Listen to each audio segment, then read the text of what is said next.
Hey everybody, in this video I'm gonna be showing you guys how to enter credit card transactions in QuickBooks Online. So without any further ado, let's get started with today's video. The first step is to access the banking section. So log in into your QuickBooks Online account and navigate to the banking or transactions section.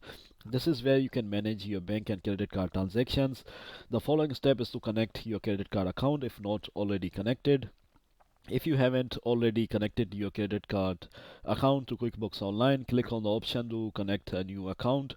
Follow the prompts to provide the necessary information and credentials to link your credit card account to QuickBooks Online.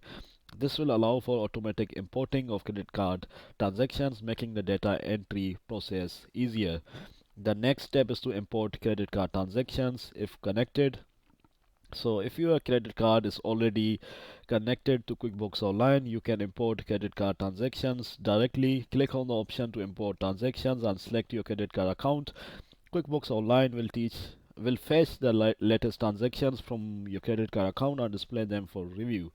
The fourth step is to review and categorize transactions. So review the imported credit card transactions to ensure accuracy. Match each transaction with the corresponding expense, income, or other relevant account. QuickBooks Online may automatically categorize some transactions based on past entries or rules you have set up. However, you should review and make any necessary adjustments to ensure accurate categorization. The last step is to save and reconcile transactions. So once you have reviewed and categorized the credit card transactions, save the entries. QuickBooks Online will now reflect the transactions in your accounts. To maintain accurate financial records, it's important to regularly reconcile your credit card account.